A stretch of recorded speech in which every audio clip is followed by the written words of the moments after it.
Hey, and welcome to the PHLY Eagles postgame show following the Eagles' dramatic 31-25 win in Tampa Bay. We are live from the Xfinity Lounge, and we're presented by Bet365 and Ashley. And who are we?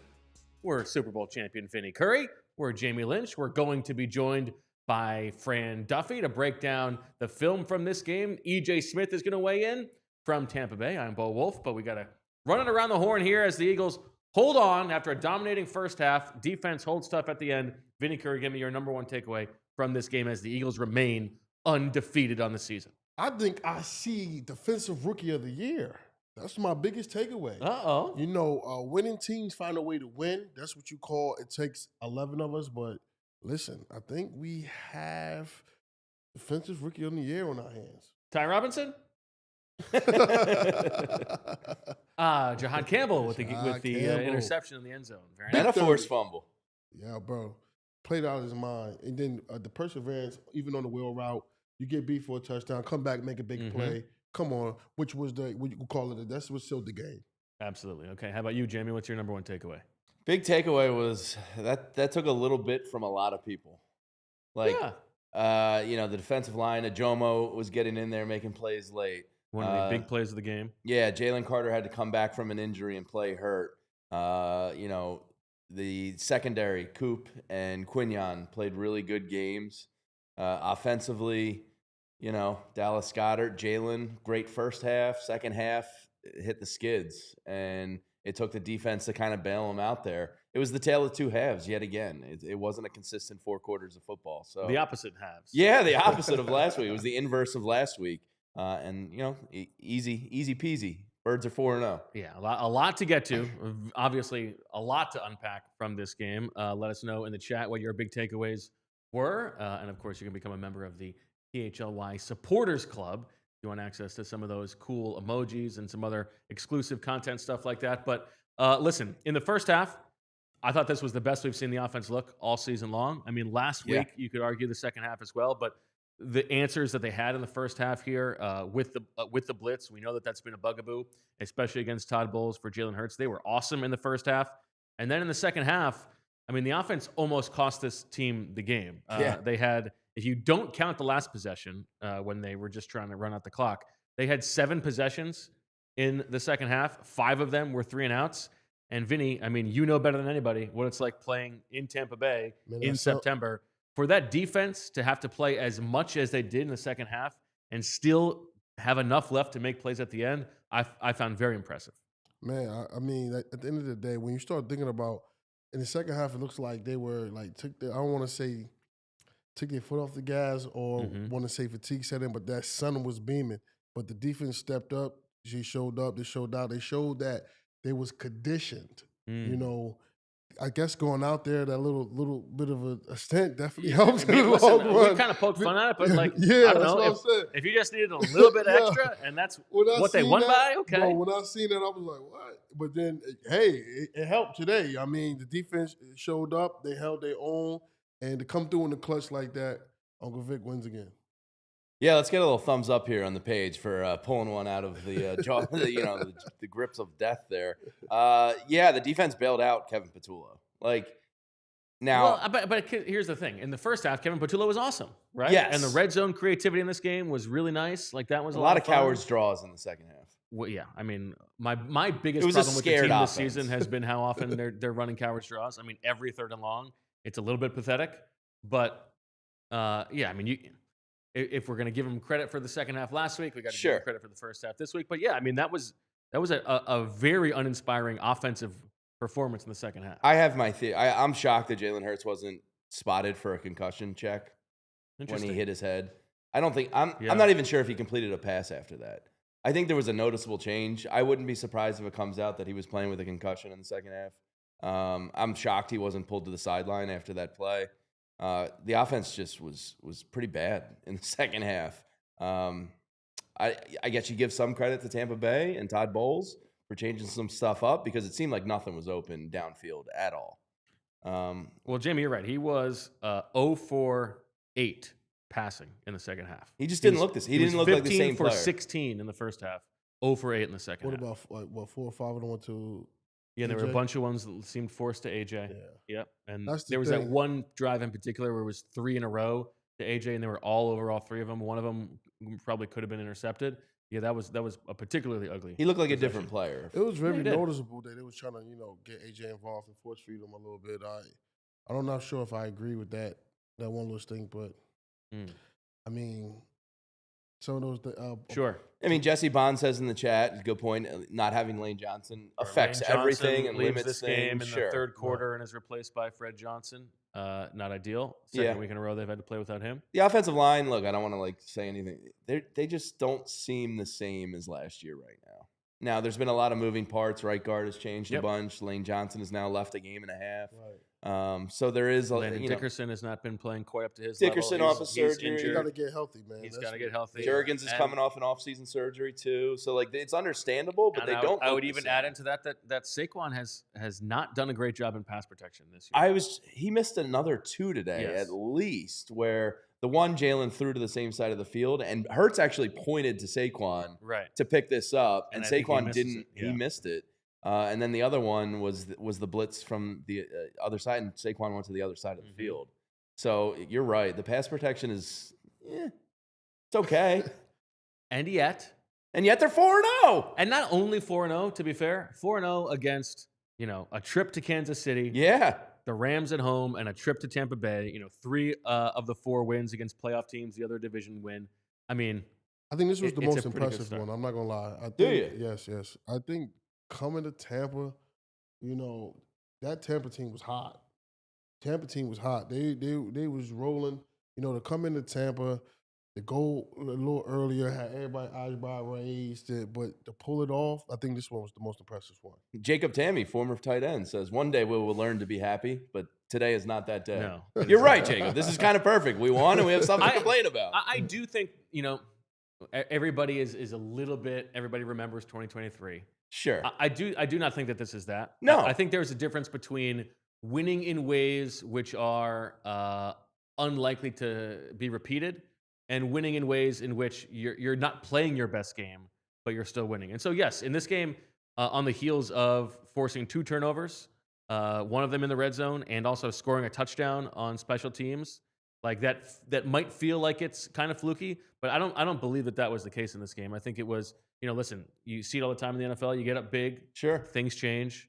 The defense holding tough in this situation, I think really made a difference. And shout out to our coworker Reed Blankenship for the Jihaad Campbell interception. Huge tip on that. There's a chance maybe Jihaad takes that.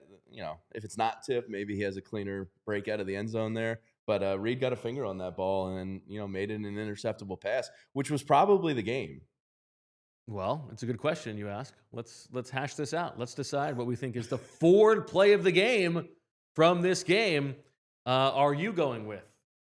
Yeah. The Jihaad Campbell interception. I think, look, you can make a case for that. What was that, about 5 or 6 minutes remaining in the game there? A little bit more than that. I think it was about 8 minutes remaining or so. Now, visit your local Ford store for more, obviously. You can make a case for that. You can make a case for the Sidney Brown touchdown on the Cam Latu punt to start the game. Sure. You can make a case for, one of the red zone touchdowns. One of the shovel pass or the fake tush push. You could actually also make a case for a play that you shouted out, Vinny, which was that last real Bucs drive, the sack on, I believe it was 2nd down, where Ojomo gets Baker Mayfield on a nice little game to the 3rd and 23 with Jalen Carter. Yeah. At that point, I was like, put a dagger in it. Done. Then I knocked the fight out of him. What did you like about you called that right away? That's a great game. It was a nice what did stunt. they do there? It was a nice stunt. It was penetration with the nose guard coming through the A gap, and then Ojomo just come around, wrap around, was perfectly done, perfectly executed. And that right there is how you seal a game. It's called rocking the baby to sleep. And that's exactly what they did. Because right after that, 3 and out, and then, the rest is history. That's why I was saying this game was very, very impressive. Who should we give it to? My vote's for the Jihaad, because the Bucs kind of had all the momentum right there. They're driving. They're at the 25-yard line, more or less. In the red zone. Yeah. They're still going to be forced to go for 2, so the game could have been decided there in a way.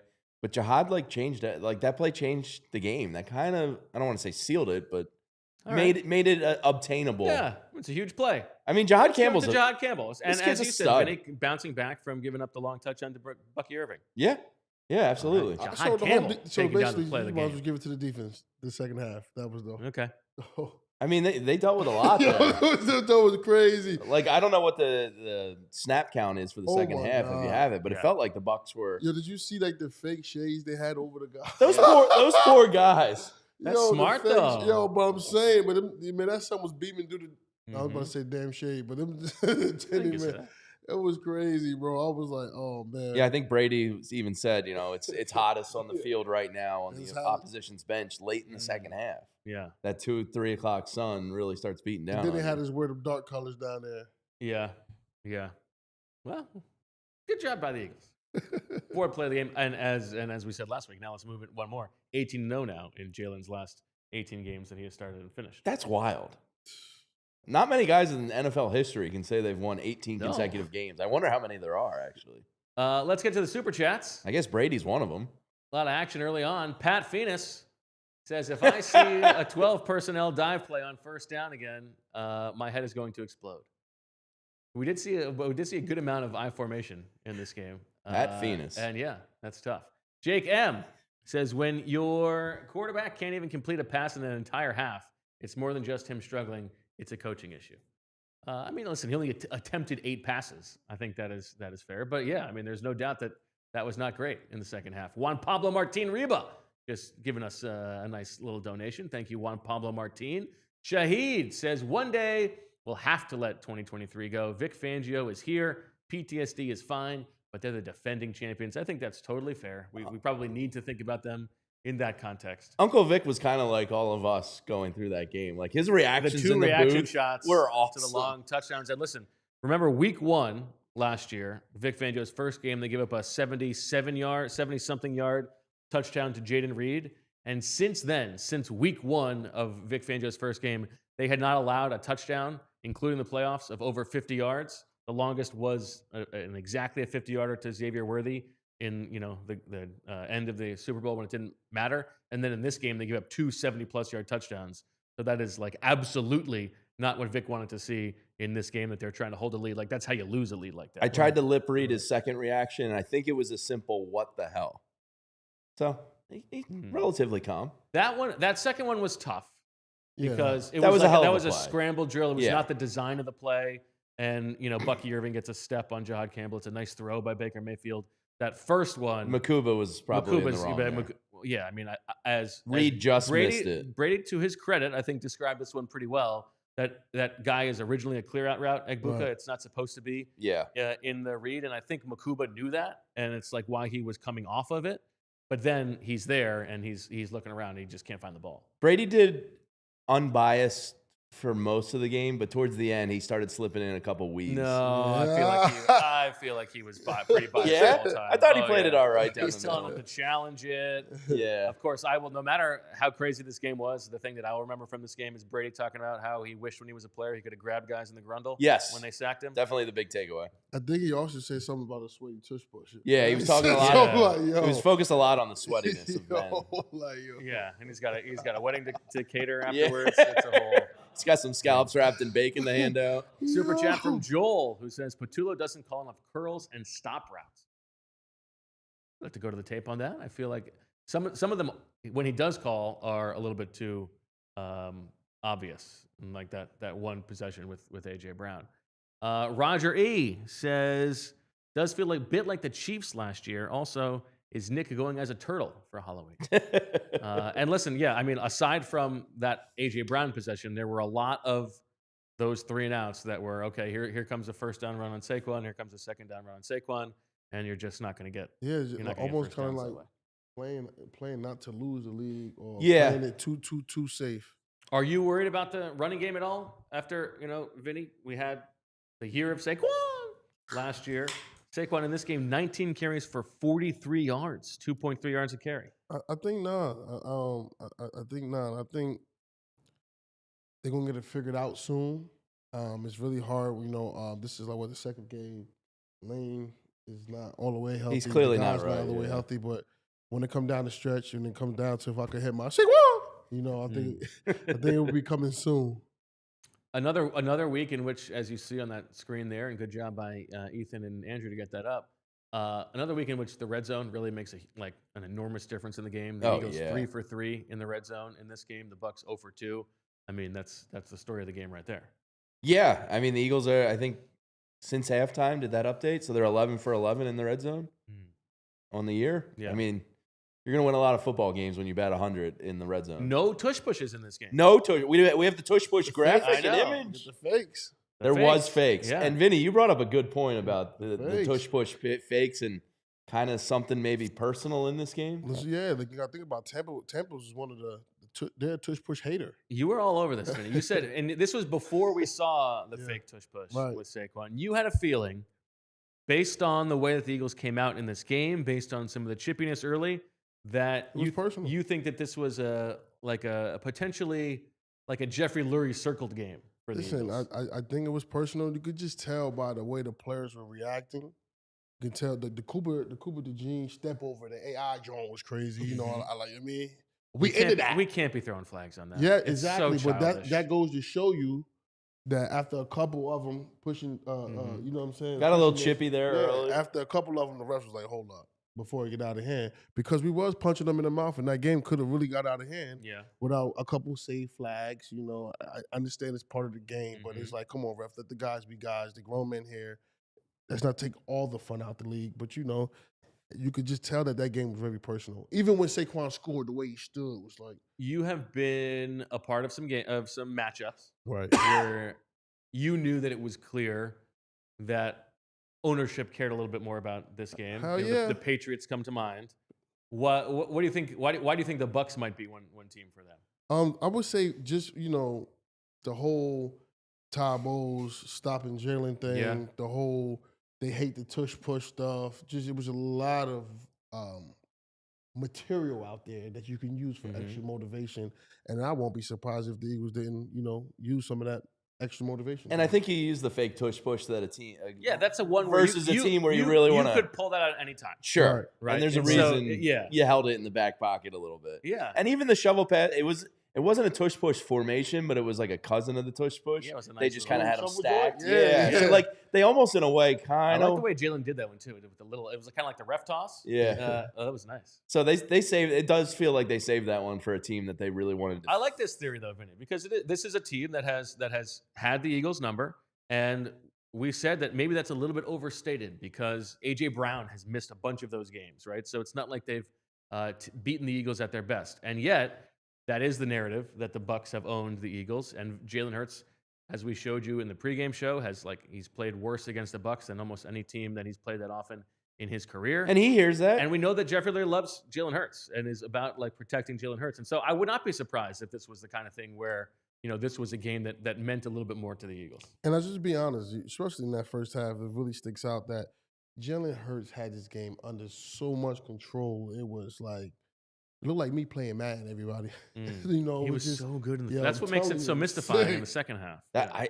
I swear, he hit his head. A couple uglier downfield throws, too. He hit his head on that turf. I think everything changed then. I mean, I like the conspiracy theorist in you. I don't want to wish that happened. I hope he's all right, clearly, because concussions are no joke. But he hit his head pretty hard there on the turf, and it just didn't look the same. And if you go back, let's stay on the second half. The freaking ball snapped over the head. The whole, it was just, I mean, we're not going to just, I don't want to say he just played completely downfall awful in the second half, but it was a lot of miscues also in that second half. Idiot Sandwich in the chat here, Bo, says Jalen did say in his post-game interview he would be lying if he didn't have this game circled. Let's go. There you go. Let's go. Vinny was right. He walked in. I mean, you would know. Body language, energy. Okay. Quinyon grabbing Tristan Wirfs. I'm telling you, the block punt, did you see? If y'all would have heard the TV so loud, the energy was crazy off the block punt. I said, oh, yeah, this personal. You could just But Jamie, he was able to have a conversation post-game, so that's a shot against your theory. He might have had the shades. He can talk and cuss. he's like looking in the wrong direction. Nikki says concussion uncle takes. I don't know if that's me or Jalen literally having a concussion. Okay. Let's reset here. I'll take a little break to hear from some sponsors. And on the other side, we're going to be joined by Franny Films to break down some of the big plays in this game. Later on, we'll hear from EJ Smith, who's going to talk to the Eagles in the locker room. Much more to come, including hearing from you here on the PHLY Eagles postgame show. Ethan, our wonderful intern here, went to Oregon. Big game last night, going up against Penn State. He invited me over for the game, which is really sweet of him. I appreciated that. Unfortunately, I get there, and the whole thing is a mess. Lagging, buffering, switching between apps, trying to find the game. He claimed he was a big fan, but it was like I was fan-fished. Because if you call yourself a football fan, you just got to have Xfinity. It's the ultimate sports destination. You can find the best games and your favorite teams all in one place, and the way that you watch is next level. It's the perfect fan flex. You get all the action right in your living room, plus Xfinity's best picture and sound with enhanced 4K. So clear, it feels like you're in the stadium. And if it's a Sunday, there's a bunch of games going on, you can get up to 4 games going at once, because why not? Next game day, make sure that big fan isn't a big fail. Learn more at Xfinity.com. Xfinity, imagine that. Restrictions apply. Multiview requires Xfinity 4K capable TV box. Growing up, I always wanted a Ford Explorer. I thought it was the coolest SUV, and guess what? It still is. It's America's all-time best-selling SUV, a legacy of family, trust, and performance. It offers up to 3-row seatings now, so you can fit up to 7 people in there. So it's great for families and for road trips. They got rear-wheel drive, intelligent 4-wheel drive. Comes with your choice of 3 different powertrains. Plus, it has the EcoBoost and hybrid efficiency if you're looking for that. It has everything. The Ford Copilot. It's got all the bells and whistles that you want in a modern-day car. The 4 entertainment system with a large touchscreen and voice command. It offers up to 87.8 cubic feet of storage in the back, so your family has everything covered. Rear seat passenger, standard Apple CarPlay, built for families but ready for adventure. A true do-it-all SUV. For more information, visit your local Ford store. All right. The chat's good. Heated up. Telling people to stop complaining about being 4-0. There's like some arguing. It's all good. You know, they can be 4-0. The Eagles can win, and we can still. Yeah, we're very happy. Nobody's complaining. Mad at the refs because we haven't talked about how many flags were thrown in this game. Do you have the numbers? Not off the top yet. Because it has to be heavy Tampa Bay favored there. I can tell you just in general, especially in the second 8 half. penalties for 83 yards on the Eagles, 5 for 40 on the Bucs. It felt much worse than that. There was one. How many of those came in the second half? Good question. A lot. Yeah. All right. Do we have our man, Andrew? Let's do it. Let's do the Fran's Film Room presented by Ashley. Let's bring him in now. Our all-city NFL draft expert. Our professor of the grabby grabs. Good to see you, Mr. Duffy. What's going on, guys? Another big Eagles win. Good to see you. Easy. Never a doubt, Fran. Fran, what a crazy win, right? You know? It's another one of those wins where there's plenty to love and then there's plenty to complain about. And so everybody's happy in Philadelphia. All right. I want to get some of your big picture thoughts actually before we get into the breakdowns, because I know we're going to break down some of the cool red zone plays. We are going to break down the punt block by Cam Latu and that huge sack at the end that Vinny was telling us about from Moro Ojomo. But beyond that, what did you make of just the general offensive flow of this game, things looking so smooth in the first half and then kind of grinding to a halt in the second half?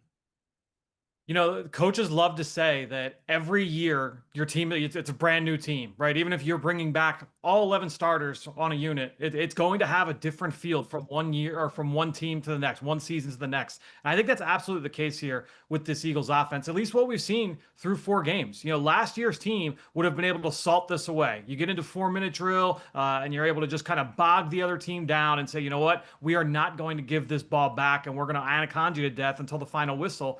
That's just not the way that this team is able to move the ball right now. You go back to last week and they get into hurry up in 2 minutes and the ball's coming out of Jalen's hands fast and they're able to consistently move the ball. You come out in this game and you can just see like they were in such a rhythm in that first half. It's play action, it's RPO, it's quick game, it's vertical plays. Like you had a little bit of everything and they were able to just kind of chunk their way down the field. It wasn't big explosives, but it was quick, it was precise, and they were able to move the ball. There was creativity. And I think when you get into right now, when you look at this run game, they're just not, whether it's 11 personnel, 12 personnel, 13 personnel, it doesn't matter what personnel grouping right now, they're just not able to run the ball with authority. And so much like last year at this very moment, this very exact pivot point where you go back to, they go into the bye week. It was an early bye week last year. And they came out against the Cleveland Browns and things changed on both sides of the ball. I think you're looking at this team now and say, like, what is the best version of the 2025 offense? I don't know that it's, hey, you know what? Like we're gonna throw to score and we're gonna run to win. I don't know if that team is built this way right now. I think that's a great point, Fran. And Jeffrey Lurie has talked about this, how, in today's NFL, like September is kind of like fact finding for yourself and figuring out what your team is like. And I think you're absolutely right. This team, and credit to them for going 4-0 while figuring this out. But I think you're right. They cannot proceed from now on offense like they have the same rushing attack as last season. No, I mean, it was like time and time again. They come out, and there was the one driver. They come out like 13 personnel, I formation, and they're 2-yard loss. They come out 12 personnel pistol inside zone, 1-yard loss. They come out and they run counter out of 11 personnel, 1-yard gain. Like for a team that's going to be in this kind of situation, number one, they've got to get better at it, but I don't know that they can build the plane out of it either. They really can't make it the focus of what they're doing. Last year at this time, it was the opposite, where we were saying, hey, like they're trying to be a passing team, but look at what they're doing running the ball. And right now it's the inverse. And I'm interested to see like how they're going to continue to adapt off of that. Just to back that up a little bit, according to True Media on the season, in both rushing success rate and rush EPA per game, if it's just running back runs, they're 15th or 16th in the league, whereas they were 6th last year. And that's not even factoring in the volume, which was so impressive last year. And so I think the thing that they've learned, if they're going to try to change things, it's not even that the passing game is on fire. It's that if we can just like not think about the second half of this game, I think right now, through 4 games, they're getting the best version of Jalen Hurts that they have ever gotten. And so build the offense around that, because he is seeing things quicker and better and more clearly than I think he ever has before.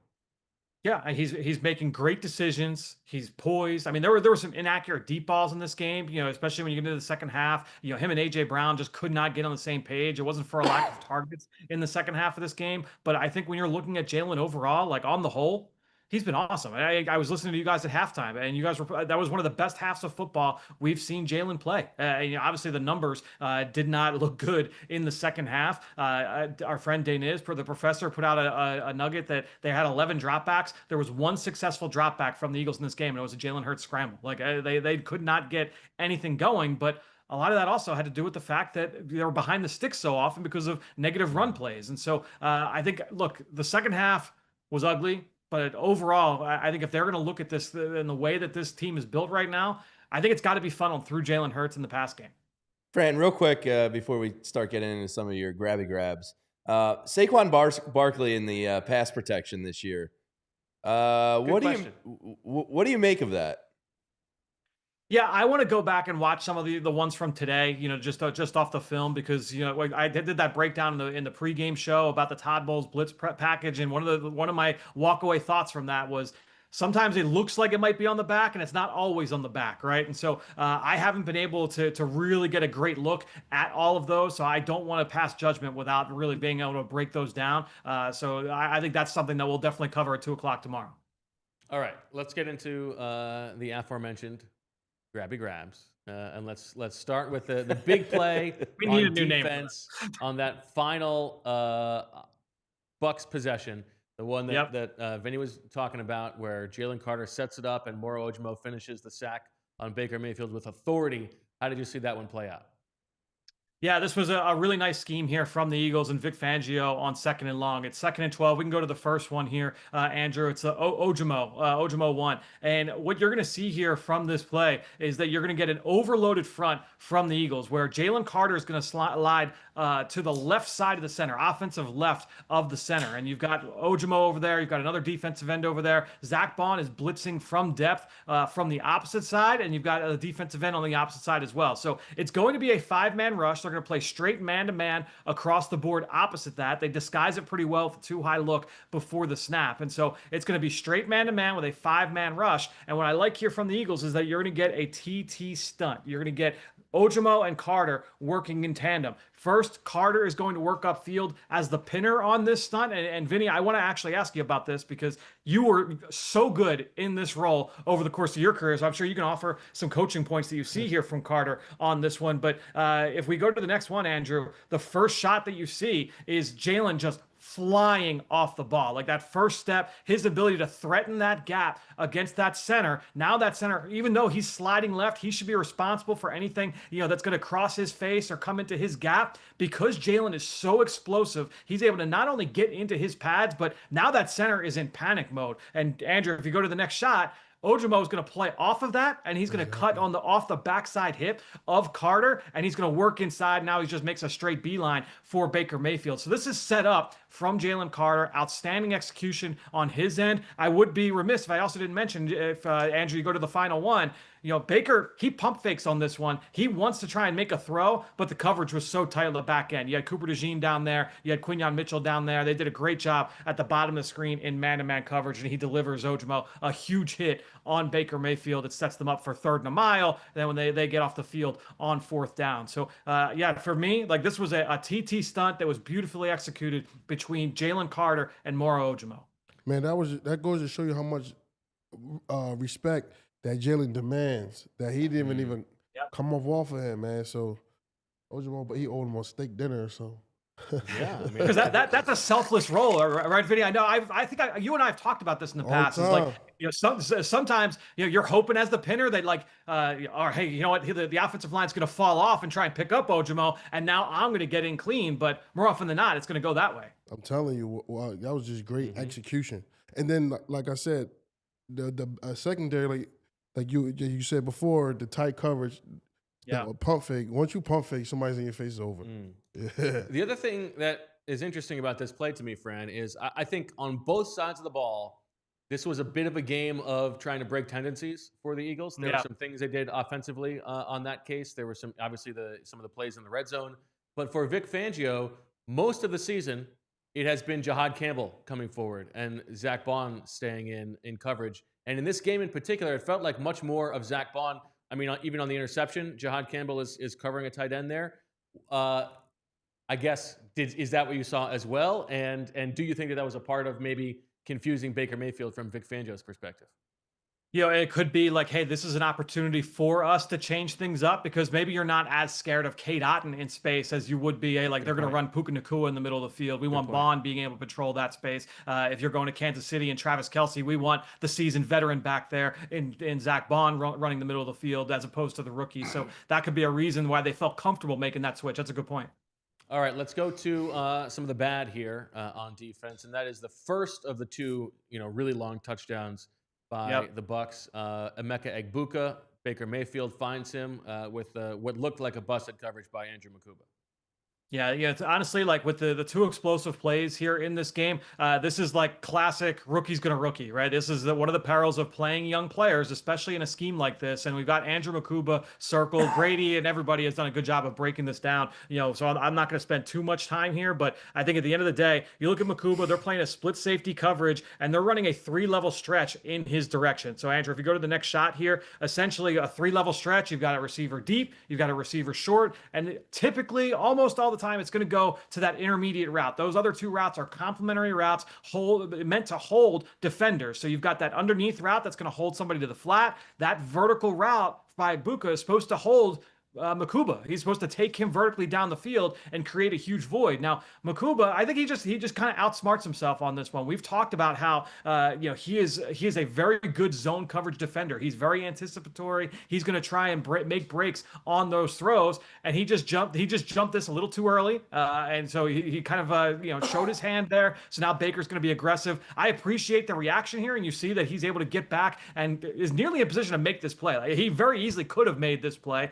Outstanding job from Blankenship coming from the backside. But I think when you look at Makuba overall, yeah, they're going to be the coaching point there is you got to hold your water a little bit longer. If you are going, like, he did a good job of eyeing that up. That's where the ball's likely to go. But if he broke on it too early, and that's what allowed Baker Mayfield to attack over the top. Makes sense. A thing that you would imagine is like you make that mistake once and you probably learn from it. That's the hope, right? And I think that that's one of those things where you would have liked that kind of thing to happen in the preseason, as opposed to in the regular season. But we know that Makuba obviously did not play too much in the summer due to multiple injuries, and so having him out there in that kind of situation, they were able to come away with the win. So it's a learning point there for the rookie. And honestly, we're not going to break the play down, but Jihaad Campbell was another one where he just kind of got lost late in the down, just kind of lost his man, Bucky Irving down the field, and gets beat. That wasn't like a clean win for Bucky Irving, but that was just one where he just kind of shook loose in a scramble situation late in the down, and Campbell was unable to recover. All right, those red zone touchdowns by the Eagles were a lot of fun in this game. Yep. Let's start with the first one, the Dallas Goedert little ref toss pass from Jalen Hurts. What did you see there? Yeah, so this is the first one. Great job, Andrew. So they come out in a personnel grouping that looks like potentially tush push, but and it's very important that we clarify here, Bo, just so everyone knows, this is not a tush push formation. All right, so they didn't come out in a tush push formation. Unfortunately, this would come back to bite us anyway. Yes, it does later. But they come out in this formation. You have a diamond set to the top of the screen, and essentially Jalen's going to give this over to Dallas Goedert, and it's going to be his version of the tush push out in space, where those guys are just going to create a seal for him. You're going to have Latu block the point man in the bunch. You're going to have Saquon Barkley pin the safety, crack down on the safety. You've got Grant Calcaterra working there as well. Lane Johnson just has to make sure that he scoops that defensive end and create that seal. And Jalen Hurts did a great job of being able to deliver this. You could see here just a really good execution across the board by everybody along the Eagles offense. Nice creative play to be able to get into the end zone. Like that one a lot. And then they came back with kind of a throwback to Eagles coaches of yore on the next Dallas Goedert touchdown.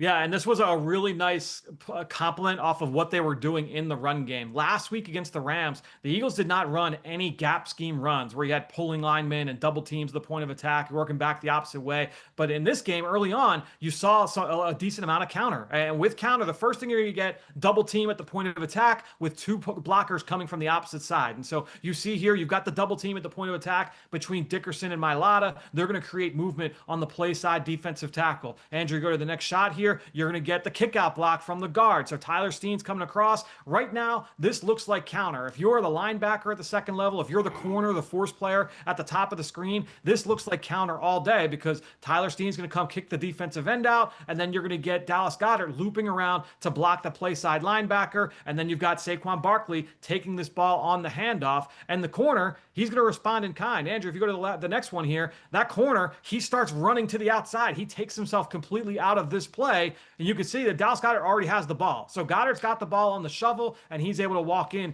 to the end zone. So a really well-disguised play, a nice little change-up off something we haven't seen the Eagles run with this iteration of the offense, but a really nice execution down there in the low red zone to be able to punch this in for score. All right, last one to go over with you, Fran, is the big play that started this game for the Eagles. And they had a big advantage on special teams in this game. Now, McLaughlin hit those 2 long field goals, but like even opening kickoff, Jake Elliott catches him off guard with the well-executed kickoff that gets them packed up on the 20. And then that leads to a punt.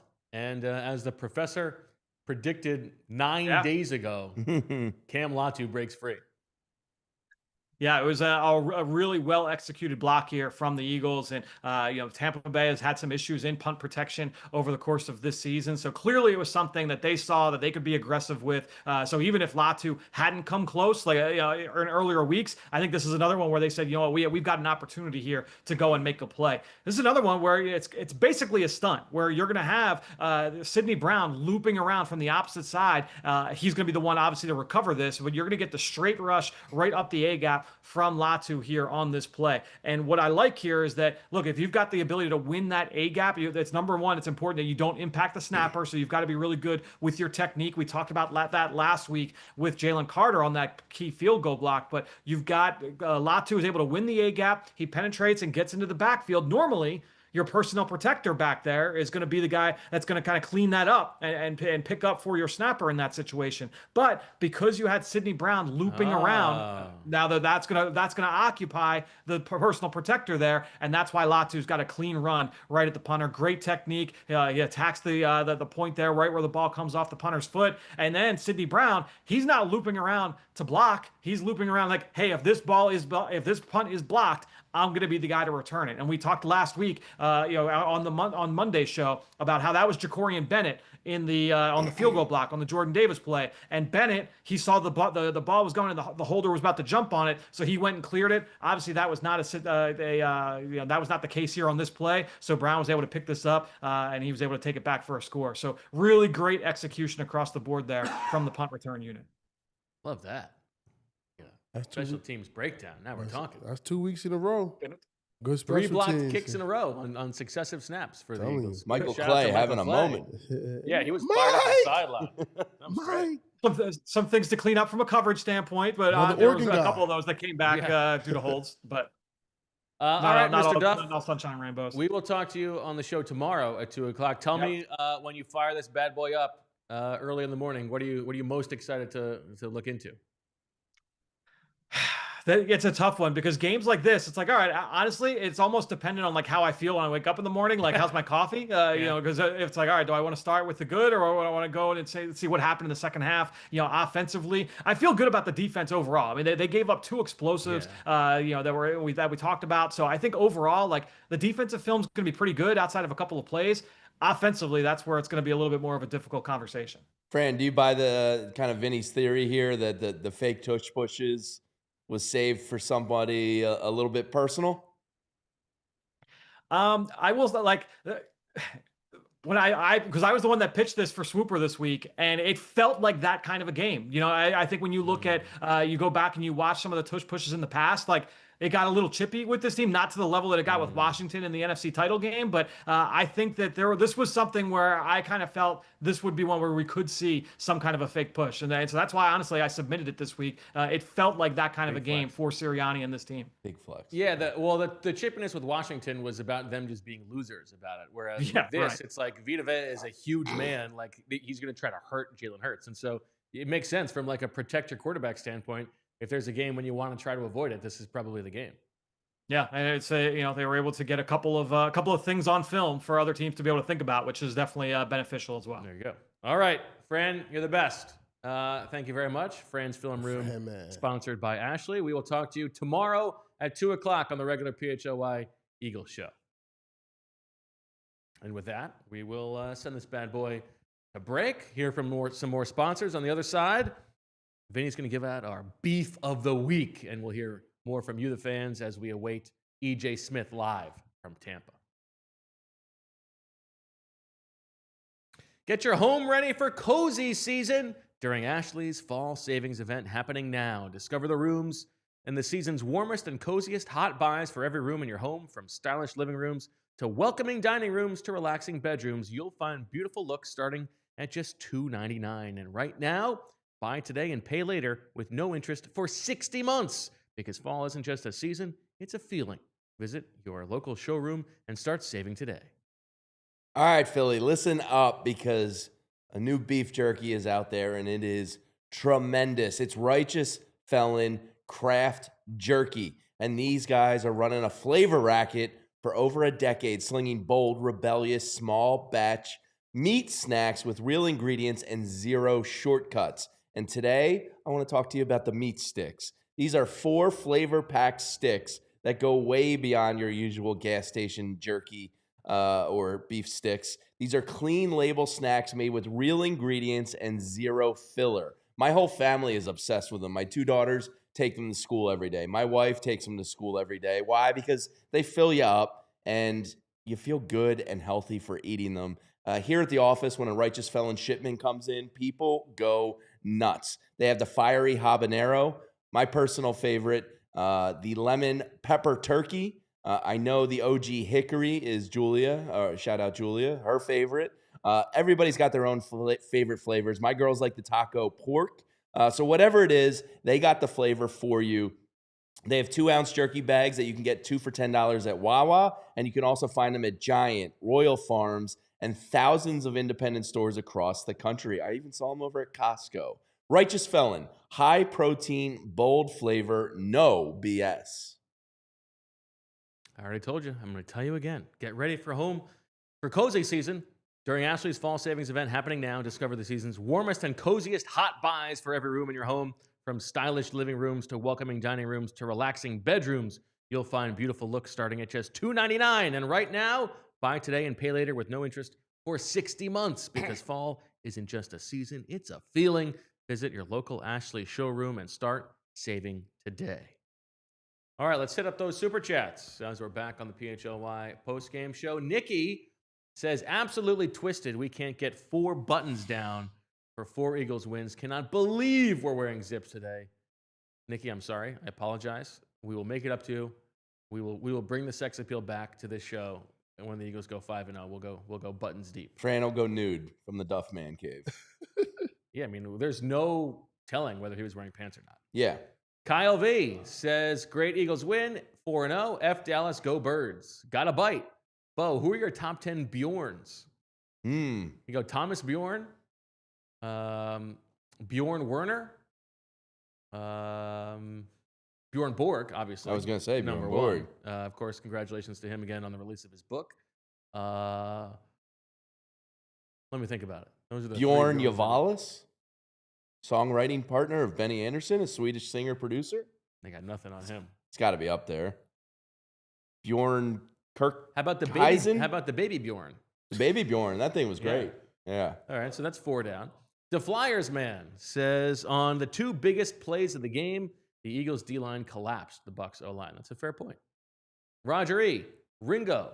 And let's talk about this. Let's take a second here. Bad open field tackling, but okay coverage. Yeah. I actually think that that's a fair summation of what we saw from Kelee Ringo in his first start of the season. Adoree Jackson, if you didn't know, inactive for this game. Jacorian Bennett had been placed on injured reserve, so Kelee got the whole game on the outside. You got the fumble recovery, right? Too. Got the fumble recovery. I wouldn't quite go so far as to say Ringo starred, but I would say that in this game it felt like he was playing off coverage a lot.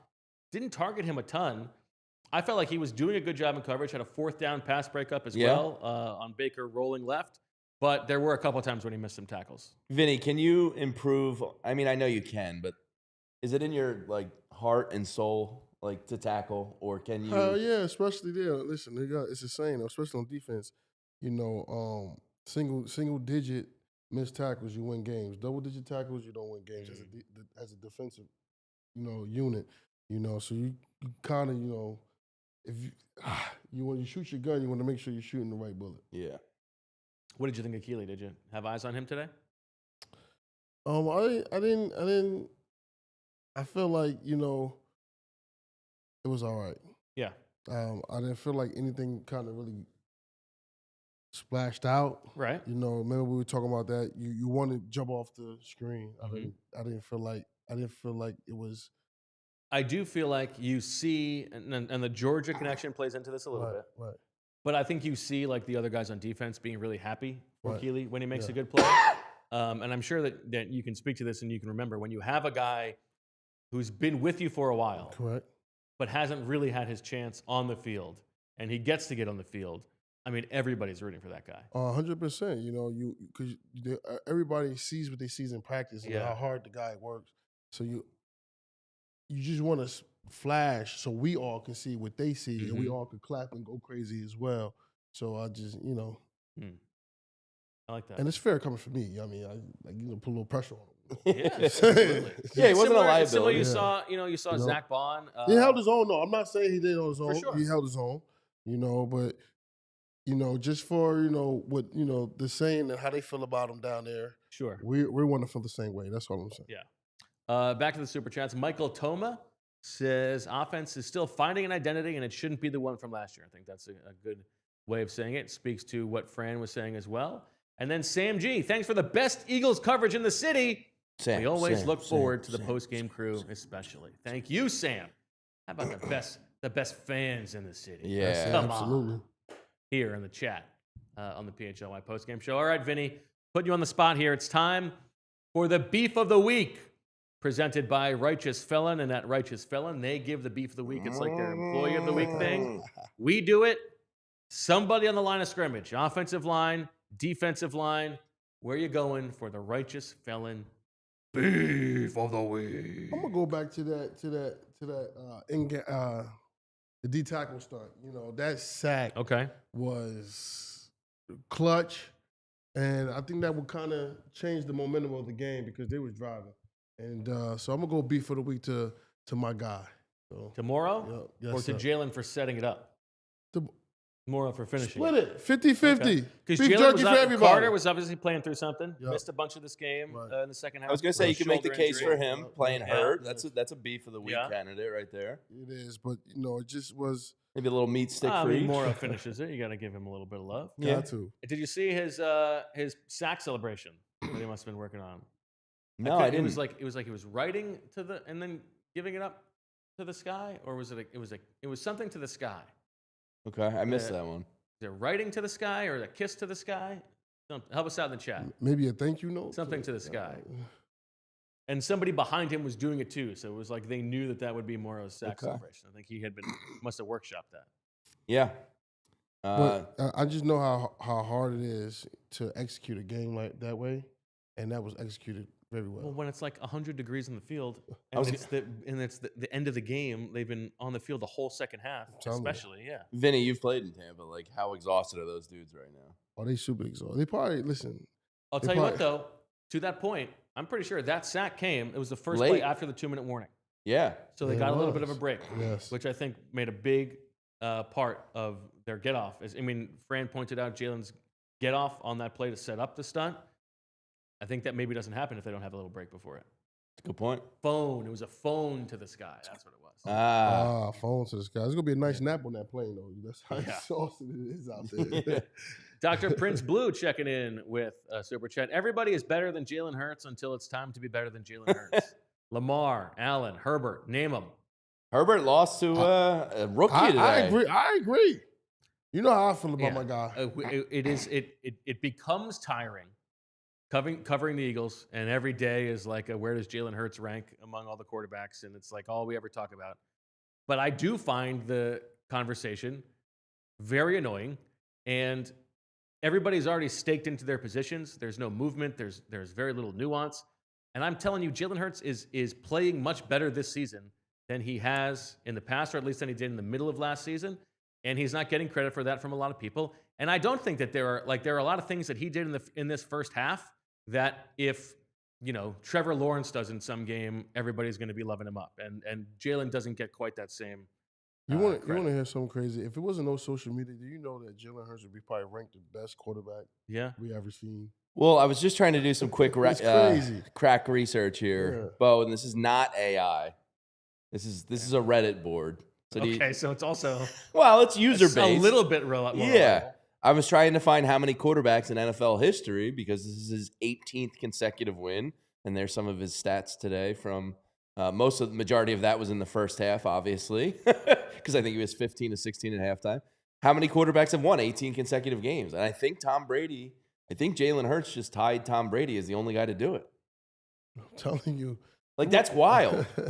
So to Real Prince Blue's point, when it comes down to it, he wins, and he doesn't care. He told Chris Jones, I don't give a damn that I threw for 101 yards. I won. Listen, if you look in the golden, they call it the golden ages. It was no internet. You had to wait for ESPN to come on. You can't check on your phone, look at somebody's stats. If there wasn't no such thing as that, he'd be the greatest quarterback we've seen.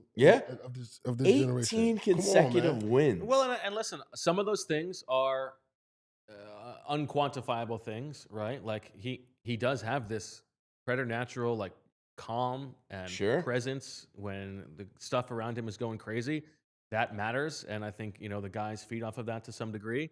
He gets credit for the thing that you're talking about. He does really only care about winning, and I don't think that everybody else is like that. And that's a big part of him being selfless enough to take a back seat. Last season when they didn't need him to throw the ball quite as much. They had your boy, and this season I think we're going to see. If they go back to the drawing board a little bit, I think we're going to see this offense start to be a little bit more Jalen-centric. Yeah. I mean, I think to your point, he's seen it better than he's ever seen it. I trust his decision-making more. He seems to be pocket navigating because there was pressure today. And in the first half especially, he navigated the pocket really well, kind of knows when to take it. A couple of really important scrambles in this game, too. Yeah. It's really impressive. I mean, I'm trying to look up his win percentage in the league, and granted, that was with a first and second year of some struggles here and there. The dude's winning like 67% of his games started. Cold-blooded. And that's skewed even better in these last 3 years. If you just took the last 3 years alone, him and Nick Sirianni are the most dominant forces that have ever hit the NFL. Just against the blitz in this game on the whole, he had an 82% success rate, which is the third best in any game in his career as a starter, and the best since 2023. It was even above that if it was just the first half, but there were a couple late that got to him. But that tells you that he is. Listen, this was a particular monster in his closet. Yeah, Bulls, right? And if he says after the game that he had this game circled to some degree, obviously we believe him. And he answered a lot of the things that he maybe hasn't been able to answer before in this game. So he is, to me, leveling up. He is getting better still at this stage of his career. Polar Jam just said that our friend BLG, the big friendly giant, put it out. He has a 71, almost 72% win percentage in the NFL. That is crazy. I'm so happy he's on our team. Do they have the toughest schedule in the NFL this year? If it's not the toughest, it's top three. First, that first 4 game stretch is like it's a gauntlet at Kansas City, and Tampa, home at the Rams. Yeah, I mean, home with the Rams. That's just you gotta. Man. And he does have that calmness. He has that zen-like state, and when he's in between the lines, that is crazy impressive. He said somebody in the chat said been a monster in my closet since 2002. I was thinking that in my head, but I was like, no, let me not. I better not say that, but yeah, I'm with you, Jesse. There we go. Hey, did the lack of Nolan Smith in this game jump out to you at all, Vinny? Eagles playing with Jalen Hunt and Zadarius Smith on the outside, and Josh Uche was involved. We saw Patrick Johnson involved a little bit, but no Nolan. Yeah, but I think a lot of guys got more snap counts than they usually do. But in this heat, I think it started to weigh on them a little bit. I think that's why we saw more stunts. Rather with Zach Brown did a little stunt, it was nice, or the 2 tackles did a stunt. I think that was kind of noticeable of that nature because usually we see a stunt with Nolan and Jalen, down the stretch. So. Yeah, I mean that's a thing that I think big picture the Eagles are going to have to think about. And then the 2 touchdowns was on, like I said, at the end of the day, the 2 touchdowns was on rookies. So, they'll fix that down the stretch, and we'll be rocking and rolling. I didn't notice Zadarius Smith much today. Am I alone in that? No, he had 1 hit on Baker on I think it might have been the Kelee pass interference call. It was definitely a flag on the Eagles defense that he had a hit on Baker. That's what you call now having no training camp down in Tampa. Yeah. He probably was winded. Yeah. Probably had the elephant on his back. Can I interest you guys in some snap counts? I love snap counts. Absolutely. On defense. Let's Jordan do defense. Davis. 68 snaps for the Eagles, according to True Media. All of them played by Zach Bond, Reed Blankenship, Cooper DeJean, Quinyon Mitchell, and Drew Makuba. Jihaad Campbell, 66 of the 68. 55 for Kelee Ringo. 51 for Jalen Hunt. That's a lot of snaps. That is a lot. Hunt. Let's see. That's 75% of the snaps for Jalen Hunt. 48 for Jalen Carter. 45 for Moro Ojomo, 36 for Jordan Davis. This was probably Jordan Davis's quietest game of the season, I would say. Yeah. He had that one play where he was chasing Baker on the one that I think Kelee Ringo broke up on the left sideline. That was a good job by Davis. 33 for Zadarius Smith, 27 for Uche, 21 for Byron Young, 14 for Patrick Johnson, 4 for Agbo Okoronkwo, 3 for Perry Nickerson, all on the dime, 2 for Ty Robinson, 1 for Marcus Epps, 1 for Sidney Brown, 1 for Jeremiah Trotter Jr. Well, there was Jordan Davis, to his credit. I feel like this was more so the runner. Bucky wanted to get on the perimeter and everything. Yep. This wasn't really his type of game, especially scheme wise. So good point. I don't want the chat to think, oh, Jordan Davis just, but no, it's not that's a good point. That situation. And to their credit, Bucky Irving 15 carries for 63 yards, so not a huge impact. Although he did obviously have the 72-yard catch. 100 yards receiving. Yeah. I mean, Bo and I talked about it in the pregame. We were a little worried about Bucky Irving versus this run defense, but for the most part, they did really well today. Let me see if I can get you the offensive. By the way, did you catch the secondary and linebackers? A lot of jersey tugging today. Is that just like tired and trying to get the heat gets to you and you just try to make up what you can a little bit? The heat. The chat know when that heat beaming, stomach pie growling, you get really cranky. Start doing some different things. Are you guys like eating any electrolytes or chugging? Oh hell yeah, all like, type of stuff on that sideline. Different than a normal game. Yeah, absolutely. 57 snaps on offense. Mailata, Hurts, Dickerson, Jurgens play all 57. 55 for A.J. Brown, 52 for DeVonta Smith, 52 for Tyler Steen, 48 for Saquon, 43 for Lane Johnson, 43 for Dallas Goedert, 31 for Jahan Dotson, 28 for Grant Calcaterra, 14 Fred Johnson at right tackle, 8 for A.J. Dillon, 8 for Cam Latu, 5 for Matt Pryor, 5 for John Mechie, 4 for Kylan Granson, and 3 for Will Shipley. That is riveting stuff. All right. Well, with that, why don't we head to our last break here on the PHLY Eagles postgame show. Hopefully joined soon on the Xfinity mobile call-in line by E.J. Smith. E.J. did say that Nick is finishing on up. His way up from talking to Jalen Hurts, so we look forward to that, but not before we hear from our sponsors. Beginning, of course, with who else but our friends at Omaha Steaks. From handcrafted steaks to delicious fall favorites, Omaha Steaks delivers the world's best steak experience. You can enjoy USDA-certified tender steaks, juicy burgers, cozy and convenient comfort meals, plus tailgating favorites like chicken wings, smash burgers, and big deli-style franks. And right now, during their red-hot sale event, you can get 50% off site-wide at omahasteaks.com. Plus, our listeners get an extra $35 off with promo code EAGLES at checkout. Get fired up for fall grilling with Omaha Steaks, restaurant quality steaks in your home for a great price. Visit omahasteaks.com for 50% off site-wide during their Red Hot Sale event, and for an extra $35 off, use promo code EAGLES at checkout. That's 50% off at omahasteaks.com and an extra $35 off with promo code EAGLES at checkout. See site for details. I just got my hands on a branded Bills hat. And speaking of which, we have some custom PHLY branded Bills hats.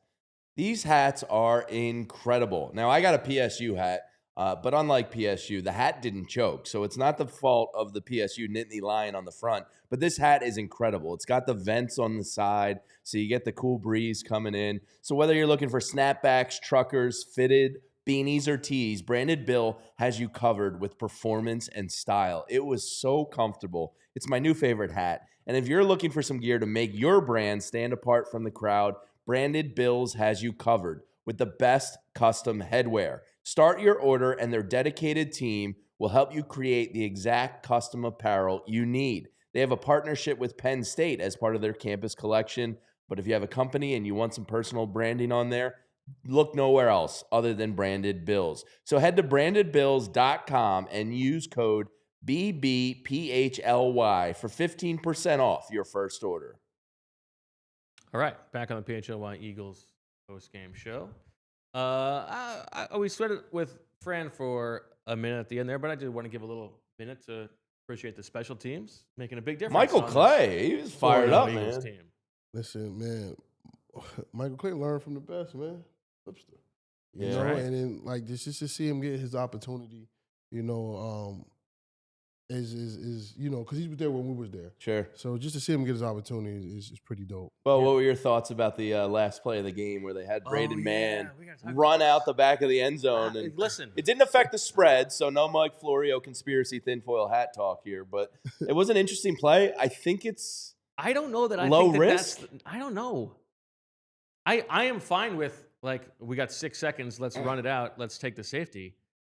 I don't know if trusting Braden Mann to catch the ball with nobody else there to possibly recover a fumble is the safest thing to do it, because he catches and goes so quick. What would you have done if you wanted to run that play? You're not having your boy Tanner go back there. Are you having Jahan Dotson? No, I think you go. I think you hike it to Jalen Hurts. You have him roll out and throw the ball as high as he can out of bounds, and I think you're going to get 6 seconds that way.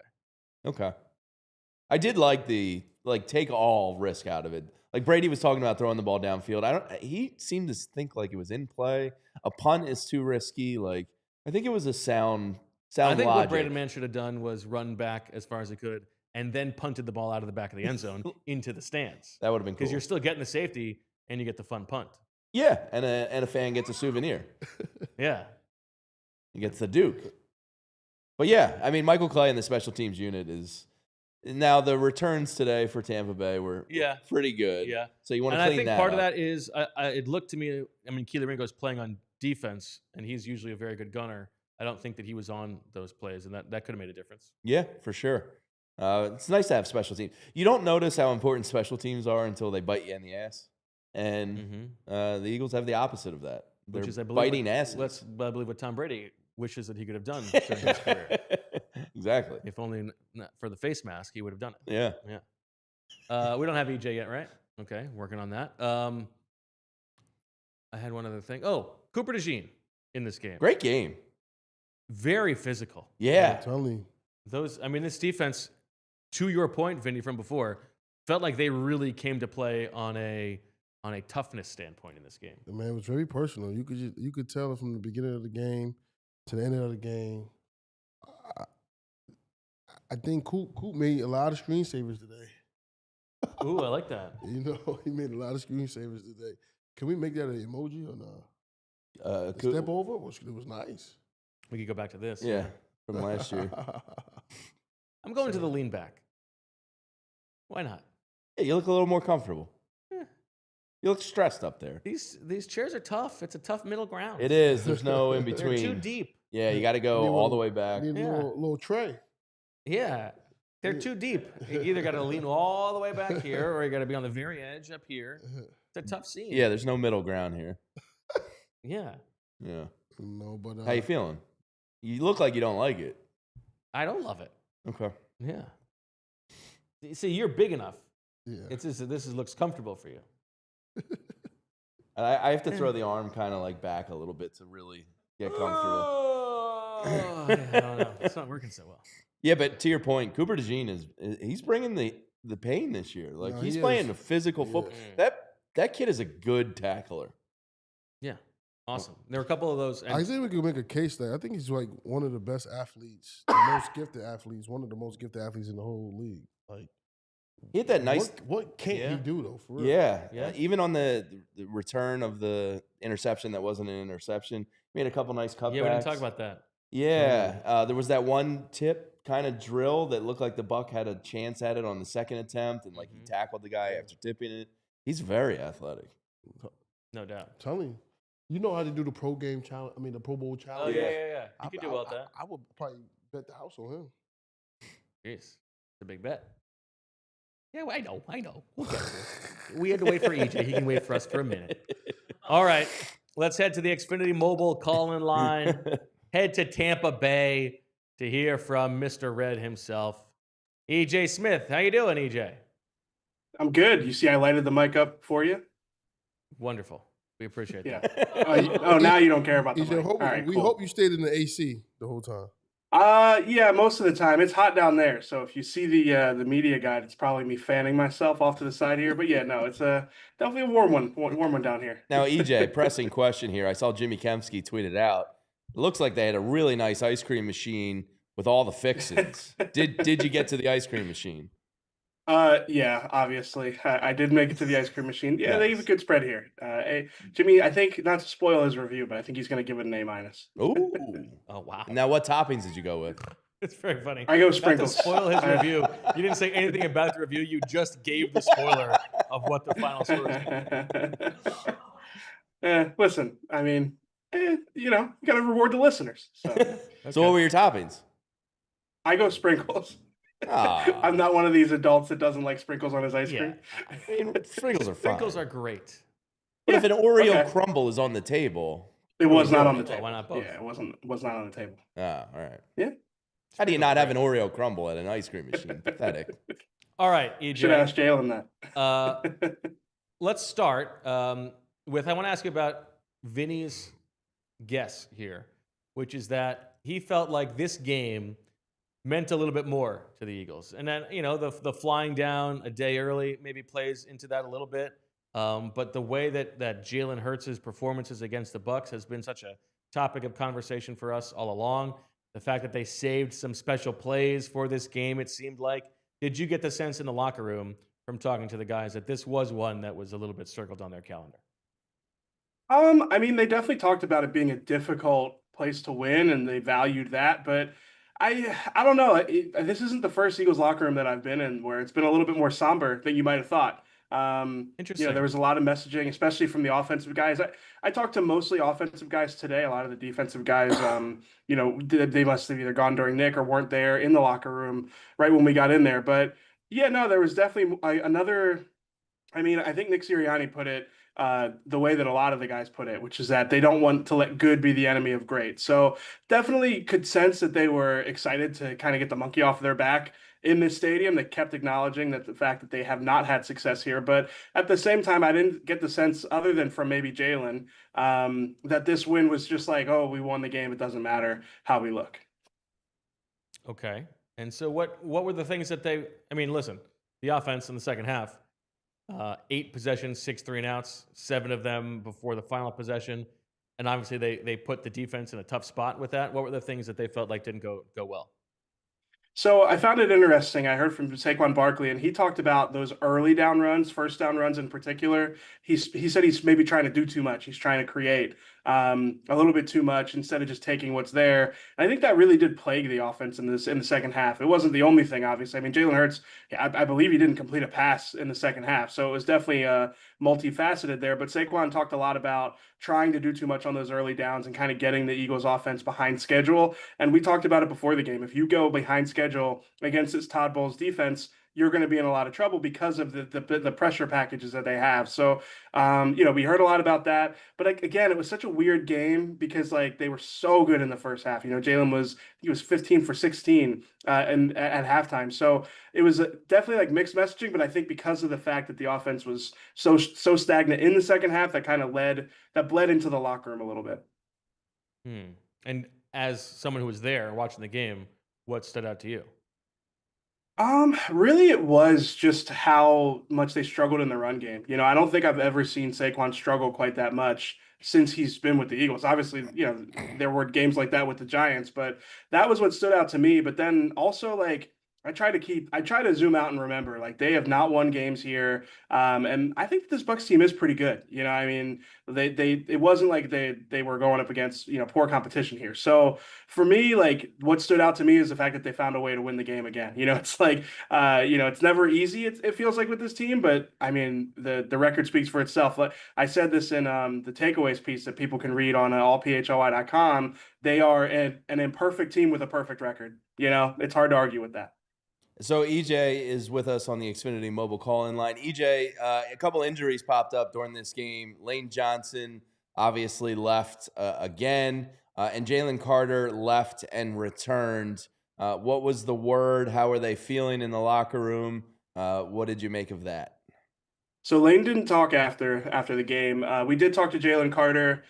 He said that he aggravated his shoulder. He's had this injury since training camp. He said he aggravated. He said actually he didn't even know how to describe what he had done to it, but he needed to let it calm down a little bit on the sideline, which is why he was listed as questionable. I don't know if the broadcast showed this. We could see him like pushing to get back in for maybe a 3 or a 4 play sequence. He was like he was on the sideline, like walking 3 or 4 yards onto the field, and then he got called back to the sideline a few times before he finally got back in. So yeah, he was pushing to get back in. He said that he wanted to get back out there for the defense, and he wasn't shy about like his impact, and rightfully so. He wasn't shy about his role on 2 of the biggest plays in the game. The Jihaad Campbell interception, he has a pressure there that kind of forces the ball out of Baker Mayfield's hands. And then on Moro Ojomo's sack at the end of the game, he said that basically the center had stayed with him. I think they slid the protection his way to open up space for Moro Ojomo on a twist stunt there. So he talked about like the assists that he had for the defense today. And I think that, he obviously was playing through a lot of pain, and he came up in a couple big moments for the defense there.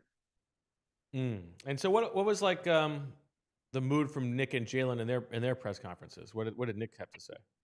Yeah, it's funny because we have had a lot of memories in that press conference room. Yeah. It's just like the second you get in there, it washes over you. Like the Nick Sirianni 2023 press conference where we weren't sure if he was going to be the head coach much longer, and Jalen, what was that? Probably after the 21 season when he came in with the walking boots. So, we've been here a lot. And what I found most interesting from Jalen was talking about the fact that like they have left this stadium in different places in the past, whether it's a good place or a bad place.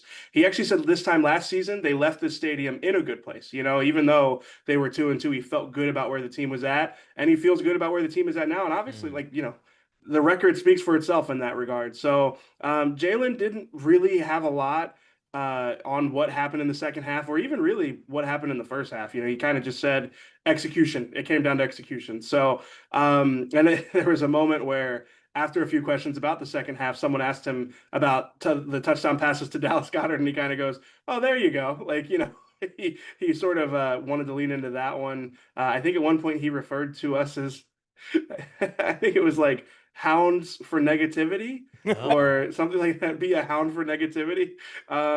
So yeah, I think he was a little bit fed up with the line of questioning.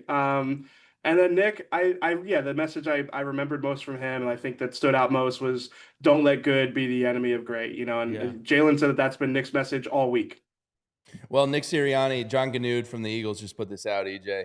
He just moved into the 4th highest winning percentage by a head coach in NFL history, moving past Ray Flaherty. So he's now only behind Guy Chamberlain, John Madden, and Vince Lombardi.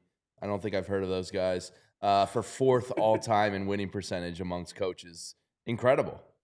EJ, that go ahead, goes Vinny, to show. No, just going back to what Jalen said. That goes to show you that how much Jalen got all of us spoiled of his winning. To win 18 games, the way he's been winning and finding ways to win and keeping his composure and being just a great leader in that locker room. It goes to show you how much we want to see more of it. Yeah, and I'll be honest with you guys. After the first half, I was ready to come on here and I was ready to coin something. You ready? I was ready to come on here and plant the flag and say this is Jalen Hurts. Yes, I was literally about to say that. How'd you know? Half, yeah. Okay, yeah. So you didn't coin it. I didn't coin it. I tried. But no, I still think that's on the table. No, I completely agree. The way that he looked against this defense with the necessary context of how he has looked in the past, he has taken a step up as a processor this year. There's no doubt about it. Like the level with which he is seeing defenses reacting to things, just getting the ball where it needs to go, in addition to all of the extended plays, all of the superhero stuff he already had. But now that he's got some of that keep the offense on schedule that he showed in the first half, I do think it's on the table for him. It's hard to say that after the way that it looked in the second half. He didn't complete a pass, but I do think that some of that really falls at the feet of like the offensive system and the fact that the run game has just not been able to get going. But if they do figure this out, which it's early in the season, and they've got time to figure this out, I do think that this could be Jalen Hurts' MVP season. So the next one you want to coin here, EJ, Jihaad Campbell, Defensive Rookie of the Year? No. Yeah. Vinny already had it. Oh yeah, Vinny. That's coined how Vinny that. started the Okay. show. Sorry. Well, I wasn't claiming it as like I wasn't gonna say I was gonna coin 50-50, it. we but can no, split I it. mean, 50-50, we can Yeah, split we it. could How split about it. you coin Yeah, this? yeah. My name is Andrew. No, you can't do that either. All of these things are taken. Well, listen, I did coin Cam Latu, impact player. Ooh. Listen. Is this a No, super beat? Daniz was the one who predicted the block punt. But Cam Latu got my attention first. I've been on the Cam Latu train. No, He's but a to your nuisance. Jalen point, I agree with you, Yeah. EJ, and we said this earlier in the show. Fran was making the point that, last season at this time, the Eagles had to take a step back and reevaluate who they were and build themselves in a slightly different way. And on offense, I think they need to do that and not be quite so reliant on what worked last year in the running game. Right. Figure out some different things to get Saquon going. But I agree with you. Jalen has taken a step as a processor, and that is how I would build around, how I would refashion this offense in the second half, is putting a little bit more on his plate. You can have a little bit more, diversity in the route trees and stuff like that, and let that be what carries you forward. And there's a good chance if you do that and he answers that, then all of a sudden things are going to open up more for Saquon anyway. Absolutely. You think about the offseason dialogue around Jalen Hurts and how he is not the driving force for winning for the Eagles. Each of these 4 games, he was the driving force for this offense. So I agree with you. I think it probably is time to put the ball in his hands in the metaphorical sense, where it's like, this is Jalen Hurts' offense. It's built around him. Because I think I want to watch the all-22 back of the offense in the second half, but I do imagine that it probably could have benefited from him having even more agency. Yeah, I think so. All right, any other leftovers from the locker room, Mr. Smith? I wrote down a song for you because I know sometimes you guys like the color, right. the music. Okay. They played the LaMelo Ball Swerve Around the Corner song when we walked in there. I don't know if you guys are familiar with that one. Not LaMelo, Okay. Leangelo Ball. Yeah. Okay, but that goes to show you that they was really, really excited about this win. That's how you get it personal. Yeah. But he's Yeah, saying that they weren't so excited. I mean, once everybody come in, you're like, go cut it off. You know how I go. Hey, No, I Next mean, the thing way you know, that they be a story played. in the headline somewhere. Yeah. No, there was definitely some juice. I mean, they've just been here so many times that it's just like you can feel it. You can feel the familiarity, and it kind of did feel like they got the monkey off their back there. All right, what are we going to be reading on allphly.com tomorrow morning in the Early Bird, which you can read if you are a diehard. And by the way, now is the right time to become a diehard. We've got a great deal going on.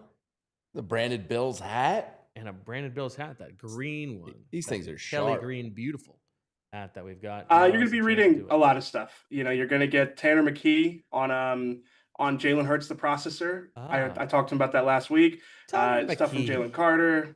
Just really a comprehensive locker room piece, I think, after this one, what we've heard from a lot of these guys. So yeah, that'll be most of it. You got some stuff from Fran, obviously some draft stuff, a big weekend in college football. So yeah, I'm definitely excited to get started. I think I'm going to write it back in my room though. I think I'm going to head back, get comfortable, and get typing.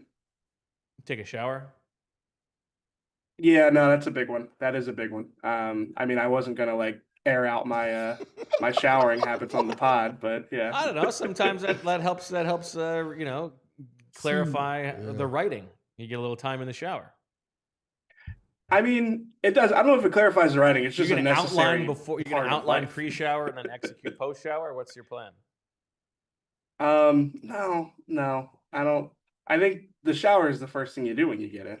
So, and again, I packed my own body wash here. It's important. Wow, is that a shot fired? No, I didn't know that other people didn't do that. I thought you always rely on your body wash at this point.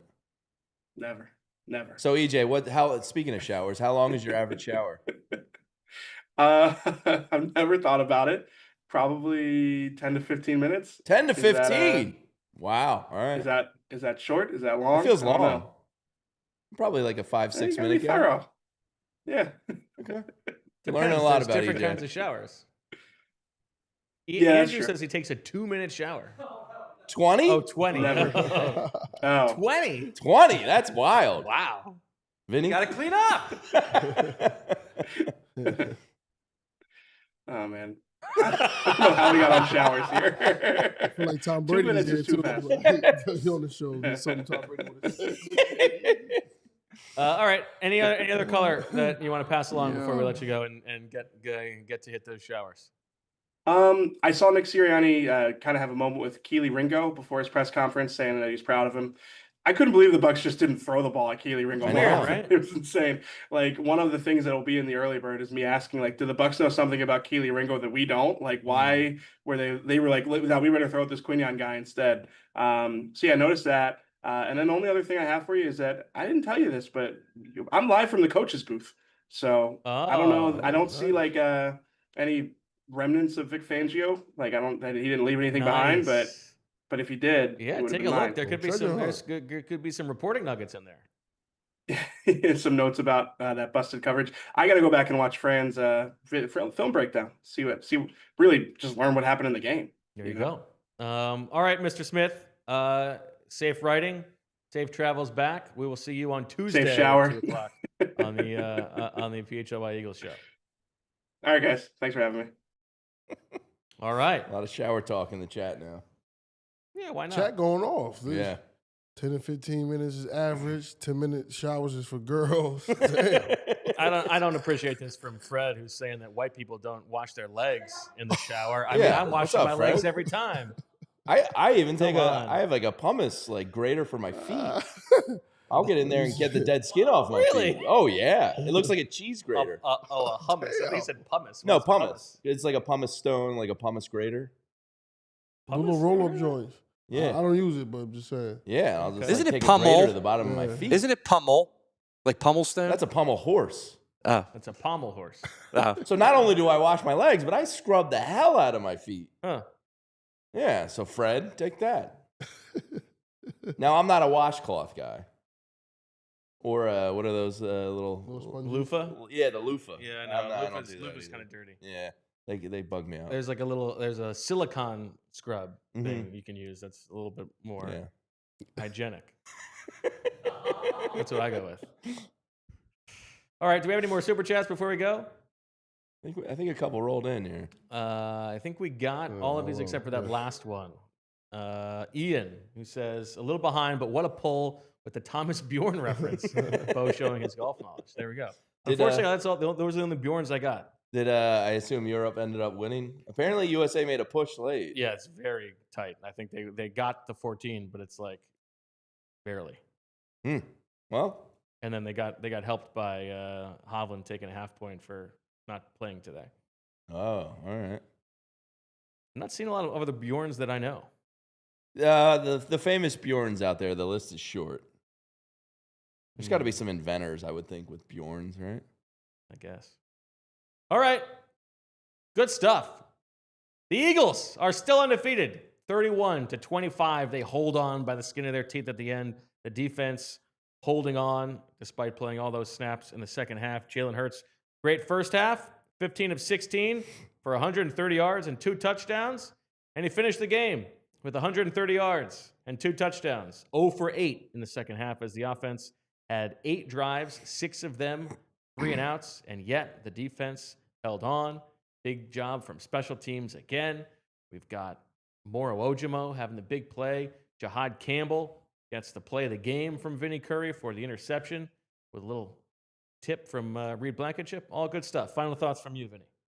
Oh, man. My final thoughts is, like, listen, guys, chat, everyone, defense will be fine. The touchdowns was on rookies. They'll fix that up. And we'll be looking for this time next week at be 5-0. Final thoughts for me. I didn't get to throw enough bouquets my man Quinyon's way today in the postgame show. I thought he was phenomenal. I thought he had a really, really nice game. They attacked him in the first half. He held it down. Quinyon, I love the attitude. I love the smack talking. I love getting in Tristan Wirf's face and being physical. So my man Quinyon with a hell of a game today. And if we think about the season as quarters, first quarter is done. Yeah, that's crazy. Really impressive wins. Second quarter looks a little bit easier. So we've got the Denver Broncos next week at home. Are you a at Bo 1 Lever o'clock. of your I am namesake? very much not. There is only room for one of us. Well, there's two, Bo Jackson and me. That's it. Everybody else is out.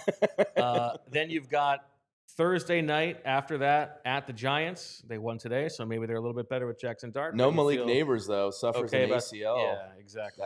That's a bummer for him. After that, a trip to Minnesota, which could be Carson Wentz. Could be his JJ last game, McCarthy. projected time. He's looked pretty good. I mean, I mean, his processing kind of stinks, but like he looks better than I thought he would look, I'll say. And then it's the Giants again. So Broncos, Giants, Vikings, Giants over the next 4 weeks before the Eagles get that midseason bye. So we'll see how they do. And we will, of course, be with you here for every step of it. By the way, Bo, there is an NFL Bjorn. Did you name him in your Bjorn talk? Bjorn Werner? Yeah. Yeah, I said him. He was my second. He was one of my 4. All right. He was drafted at like 26 years old. So, of course, I knew who he was. Yeah, that's all I got for you. All right, everybody. Thanks to Vinny. Thanks to Jamie. Thanks to Ethan. 4-0. Thanks to Andrew. Thanks to Fran. Thanks to EJ. Thanks to all of you. Bo Kimball. In the chat. Getting some love. I mean, I got lots of bows for you. We can go Bo Diddley all day long. But that'll do it for this episode of the PHLY Eagles podcast. We're here every day during the week at 2 o'clock. So join in tomorrow, friends, breaking it all down. And we keep on going. For all of us here, we thank you for watching and listening. We'll talk to you next week. The Eagles are still undefeated. And as always, we love you. We all silly like the mayor.